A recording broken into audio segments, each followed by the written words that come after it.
5 राज्यों में चुनावों की घोषणा के बाद से ही पारंपरिक रैलियों पर पाबंदी लगी हुई है, लेकिन डिजिटल रैलियों पर पूरी छूट है।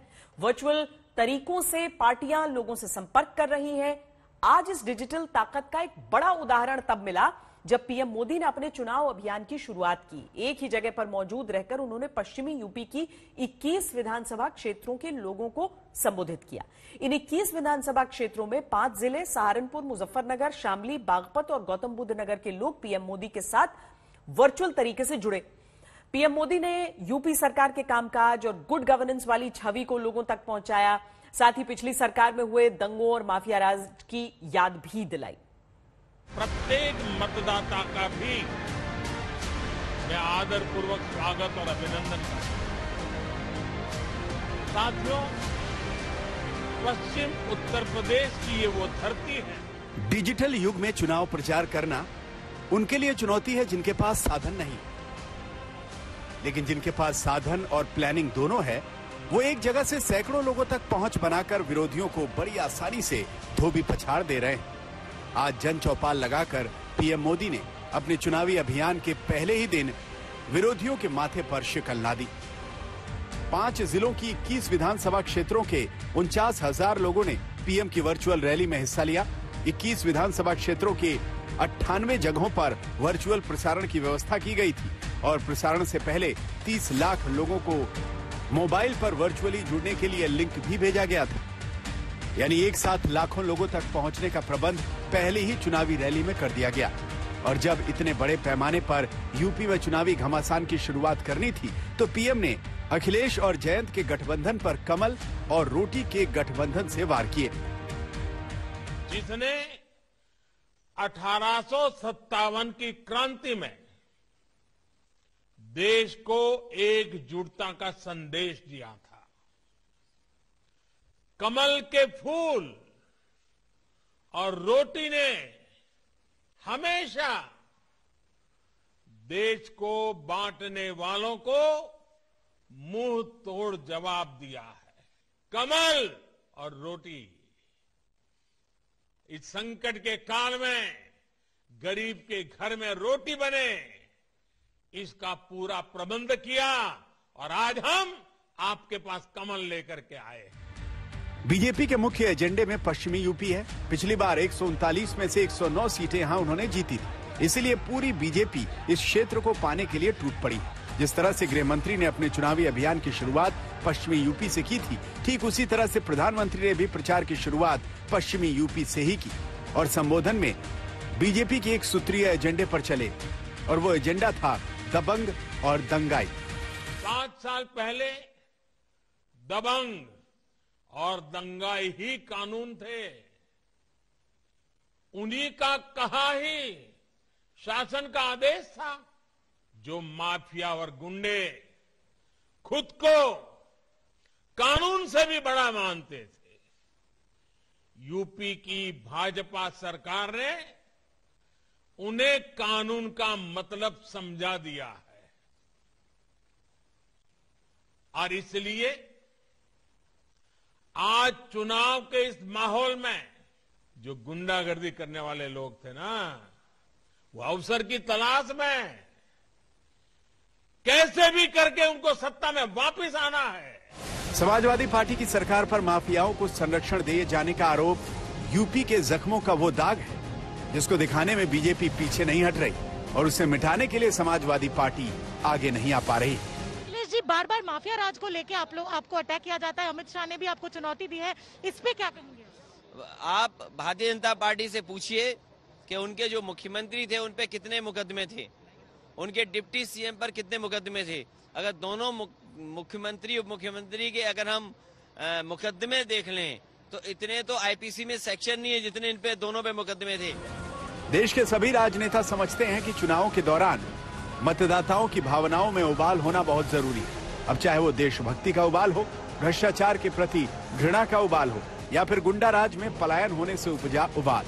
इस गणित को समझते हुए आज पीएम मोदी ने वही मुद्दा उठाया जो गृह मंत्री अमित शाह ने कैराना में उठाया था, पलायन और सुरक्षा का। पश्चिमी यूपी के लोग कभी नहीं भूल सकते कि जब ये क्षेत्र दंगे की आग में जल रहा था, तो पहले वाली सरकार उत्सव मना रही थी, उत्सव। 5 साल पहले गरीब, दलित, वंचित, पिछड़ों के घर, जमीन, दुकान पर अवैध कब्जा, ये समाजवाद का प्रतीक था। किराना है जहां पहले से लोग पलायन कर रहे थे। आज मैं जब राउंड लेने निकला, उन्होंने कहा मोदी जी की कृपा हो गई, भाजपा की सरकार बनी, योगी जी ने कानून और व्यवस्था को सुधारा है, हमें पलायन करने वाले पलायन कर गए। पश्चिमी यूपी के चुनाव में जातीय समीकरण से ज्यादा प्रभावी फिलहाल किसान और गैर किसान समीकरण। इसी रणनीति पर अखिलेश और जयंत चल रहे हैं और किसानों को अपने सबसे बड़े हथियार के तौर पर इस्तेमाल कर रहे हैं। इस हथियार के खिलाफ बड़ा प्रहार पीएम मोदी ने किया। हमारा लक्ष्य था कि किसान को मिलने वाली सरकारी मदद में लूट बंद हो, कटकी बंद हो, बेईमानी बंद हो, यूपी के छोटे किसानों के बैंक अकाउंट में सीधी मदद मिले। और मेरा ये पक्का विश्वास है, अब समय आ गया है, हमें छोटे किसानों की ज्यादा चिंता करने की जरूरत है। अगर अपराधी, दंगा, इन सवालों का नहीं है, सवाल यह है क्या नौजवान को रोजगार नौकरी देंगे? जो वादा किया था आपने किसान की आय दोगुनी की, क्या आय दोगुनी करेंगे? आज पेट्रोल 100 से पार हो गया, डीजल महंगा है। कुछ दिन पहले अखिलेश यादव ने कहा था कि उनके सपने में श्री कृष्ण आते हैं और कहते हैं कि आएगी तो सपा ही। इस बयान पर आज पीएम मोदी ने चुटकी ली। वो बोले कि सपने उसे आते हैं जो सोया रहता है। पीएम मोदी ने समाजवादी पार्टी को नकली समाजवादी बताया।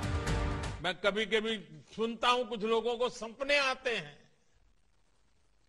आप सबको मालूम है सपने किसको आते हैं भाई?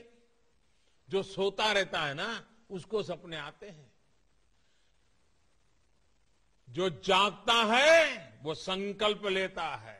एक तरफ भाजपा है जिसके पास विकास का स्पष्ट विजन है, वहीं दूसरी तरफ अहंकार से भरे, समाज को तोड़ने वाले, किसी भी कीमत पर सत्ता पाने का सपना देख रहे हैं। और ये है कौन? नकली समाजवादी।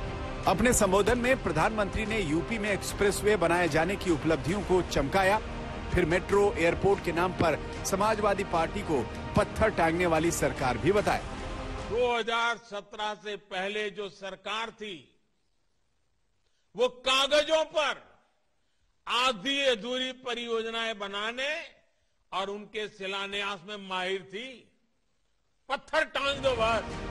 फिलहाल देश में कोरोना संक्रमण की जो स्थिति है उसे देखते हुए इलेक्शन कमीशन बड़ी रैलियों की छूट नहीं दे रहा। ऐसे में वर्चुअल रैली लोगों तक पहुंचने का बड़ा माध्यम है और इसमें बीजेपी बाकी पार्टियों के मुकाबले काफी आगे है। इसकी झलक आज भी नजर आई। 98 एलईडी वैन्स का 21 विधानसभा में उनमें जाना, जहां चुनाव है उन पश्चिमी यूपी के 5 जिलों में जाना, और पर एलईडी वैन अगर 500 लोग बैठते हैं तो आप मान के चलिए प्रधानमंत्री केवल 5 जिलों में 50,000 से ज्यादा लोगों से एक समय पर जुड़ेंगे। उसके अलावा इस तरह के वर्चुअल रूम्स और यूट्यूब, ट्विटर और फेसबुक का सहारा। अब देखना है इस वर्चुअल वॉर में बीजेपी को क्या अन्य दल परास्त कर पाते हैं या बीजेपी इसमें वॉक ओवर हासिल करेगी। इस बार यूपी चुनावों का द्वंद्व केवल 2 पार्टियों के बीच ही नजर आ रहा है, जिसमें एक सत्ताधारी बीजेपी है जो अपने कार्यकाल में एकदम टाइट सिक्योरिटी देने की उपलब्धि भुनाने की कोशिश में है। दूसरी ओर समाजवादी पार्टी है जो सुरक्षा और माफिया राज जैसे सवालों पर किसानों के मुद्दों का हल चला रही है। लखनऊ से समर श्रीवास्तव और करहल से श्रेया के साथ आज तक ब्यूरो।